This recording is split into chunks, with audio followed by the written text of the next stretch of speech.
Vous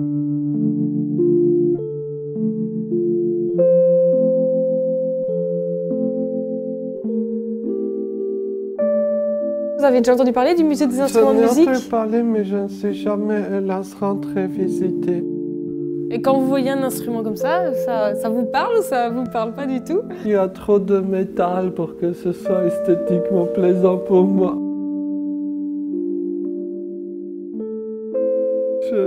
Je n'aime pas forcément les grands rassemblements humains. Donc par exemple un soliste de violon, juste un solo de violon, ça pourrait être... Tout à fait, en effet.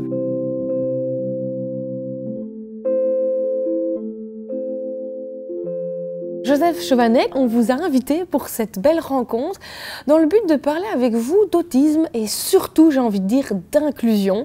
Ça fait des années que vous parcourez le monde pour militer pour une autre vision de l'autisme. J'avais un peu envie de vous demander si vous deviez, en une phrase, résumer le message essentiel que vous essayez de porter depuis des années vers le public. Ce serait quoi? L'être humain n'est pas un clone de l'autre. Chaque être humain est un peu différent. Et je pense que de cette large palette des possibles, l'autisme, c'est l'une des facettes qui ne définit pas la personne, mais qui fait partie de ses spécificités. L'autisme, c'est un terme médical. Il y a des bouquins savants sur le sujet. Mais je crois que pour connaître véritablement le sujet, il faut s'intéresser aux personnes avant tout. Est-ce que vous refusez depuis toujours, et c'est pour ça aussi que vous parcourez le monde, c'est pour dire arrêtez d'assimiler l'autisme à une maladie, à un handicap, etc. Il faut relativiser. On a tous des dépendances, on a tous des petits handicaps, etc. Voyez, vous avez très bien dit les choses. Dans une vie humaine, qu'elle soit moderne ou ancienne, on a besoin des autres en permanence. Simplement, par une étrange aberration, on croit que la personne handicapée au sens normatif du terme, que cette personne-là soit plus dépendante que les autres. C'est une question de point de vue. Parfois, en guise de boutade, je parle des hommes politiques. Les vrais assistés, ce sont souvent les hommes politiques. Une vie d'homme politique de haut niveau, si j'ose dire, c'est une vie d'assistanat, du matin jusqu'au soir. Monsieur le ministre, votre véhicule est avancé. Monsieur le ministre, votre repas est servi. Monsieur le ministre, voici l'invité un tel et le texte de ce qu'il faut lui dire. Voilà, il suffit de suivre les instructions.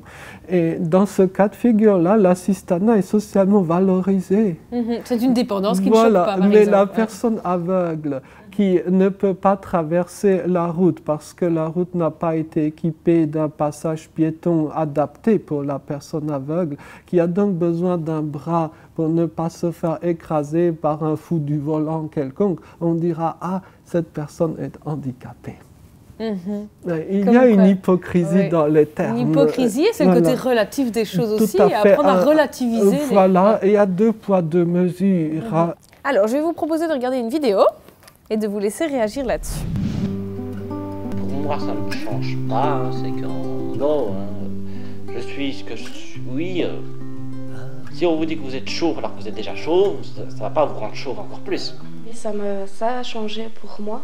Parce que effectivement, on savait, enfin en tout cas moi personnellement, je sentais qu'il y avait quelque chose. Et moi ça m'a soulagée, je pense. Et je pense que sa maman aussi, ça l'a soulagée et l'entourage, parce que le fait de pouvoir mettre en mots sur les choses, ça les rend moins difficiles à vivre. Qu'est-ce que ça vous inspire d'écouter ce témoignage? Mettre des mots sur les choses, cela les rend moins difficiles à vivre, c'est exact. Mais de façon plus générale, si le passage par les mots permet une inclusion sociale, je suis tout à fait favorable à cela, mais l'inclusion des gens devrait être spontanée et ne pas avoir besoin de je ne sais quel stratagème pour que la personne arrache un semblant d'acceptation sociale. C'est assez triste d'en être à ce stade. C'est nécessaire, j'en suis bien conscient, mais néanmoins ça nous montre que les combats sont encore devant nous, d'une certaine façon. Votre combat, c'est vraiment de dire à un moment donné, il faut que cette inclusion, elle existe, il faut que les pratiques, elles changent. Oui. Et ça va de l'école au monde professionnel. Et d'ailleurs, au niveau de l'école, la scolarité, c'est quand même un parcours du combattant. Je trouve absolument choquant d'une certaine manière que les enfants qui ont finalement le profil le plus en phase avec les idéaux de l'école, c'est-à-dire l'apprentissage, la lecture, que ces enfants-là soient les plus exclus. C'est assez paradoxal. Mais qu'est-ce que l'école doit faire aujourd'hui pour justement essayer d'inclure davantage finalement les personnes autistes? La mission première de l'école n'est pas ou ne devrait pas être d'apprendre telle ou telle date de l'histoire. L'apprentissage premier de l'école, c'est d'apprendre à fonctionner avec des gens qui ont un autre profil. C'est ça, à mon avis, la première mission de l'école.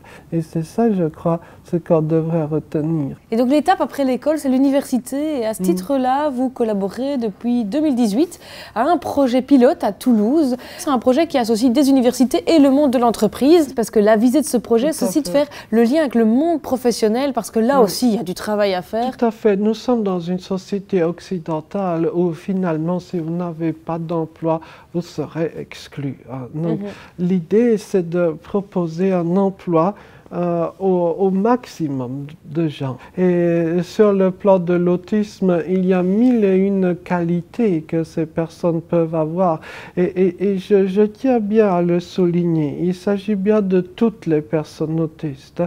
Une personne autiste qui est fiable, une personne autiste qui a des compétences en termes de loyauté, d'honnêteté. Rien qu'avec ces 3 qualités-là, vous pouvez avoir beaucoup d'emplois. Voyez.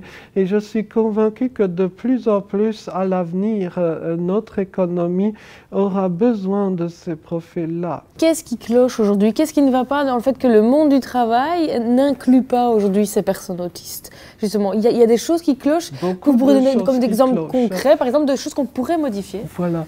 Un exemple concret, tout simplement, c'est le fait que ce monde-là puisse faire peur. Ou aussi, au-delà de ce premier obstacle mental, il y a tout simplement savoir créer un environnement de travail propice à la personne autiste. Cette connaissance-là n'est pas, je dirais, présente dans l'éther. Il y a des petites mesures à faire, relativement simples et non coûteuses, mais il faut les faire. Mais il y a des exemples qui montrent que ça marche de toute façon. Mais parfaitement. Il y a des entreprises qui aujourd'hui déjà recrutent. Évidemment, je pourrais vous citer 1001 exemples, mais juste un par exemple. L'entreprise Kodak.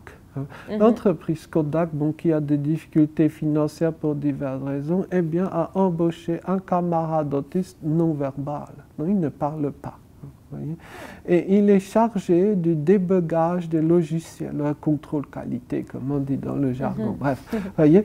Donc, il est non-verbal, il ne parle pas. Dans des circonstances habituelles, il aurait été mis à la poubelle de la société, sans hésitation possible.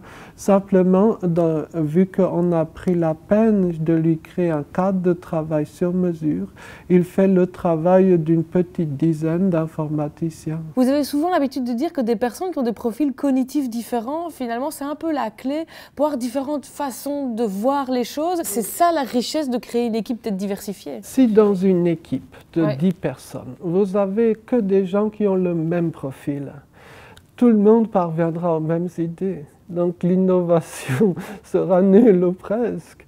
Par contre, si dans votre équipe, vous avez toutes sortes de gens, vous parviendrez à des résultats nouveaux. C'est un facteur d'innovation et de créativité, c'est ça? Tout à fait. En fait, ce que vous lancez en disant tous ces faits-là, c'est à un moment donné de se dire « mais arrêtons de regarder juste le fait que la personne elle est différente ou qu'on la juge différente ». C'est se dire qu'il y a en fait une palette de qualité, de diversité dans la qualité, entre guillemets, qu'on peut tous amener en commun pour essayer de faire en sorte de construire un monde meilleur, un monde professionnel meilleur aussi. C'est ça, c'est de se dire que chacun peut y contribuer à notre manière. Il faut toutes sortes de profils pour faire un monde.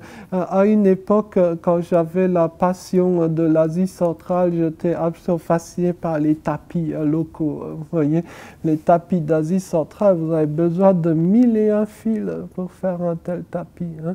Parfois même des fils qu'on n'aurait pas jugé dignes de figurer dans un beau tapis. Ben oui, mais si on n'avait qu'un seul type de fil, jamais vous ne ferez un beau tapis. Ah oui, ça demande du temps. Hein. Un beau tapis oriental, ça ne se fait pas en 30 secondes et ça ne se fait pas à la machine. Hein. Voyez. Mais néanmoins, en s'investissant soi-même, en y investissant du temps et de l'énergie, on obtient ce magnifique métissage. Hein, de fil d'une certaine façon. Eh ben, je propose qu'on s'arrête sur cette belle métaphore parce que je pense que c'est un très bon résumé de finalement ce qu'on appelle l'inclusion. Ben, c'est en fait ce tapis oriental. On va rester sur cette métaphore-là. Mais je vous remercie en tout cas pour ce message, pour votre plaidoyer, pour une autre vision de l'autisme et des personnes autistes. Et je vous souhaite une bonne continuation. Merci à vous. Merci à vous.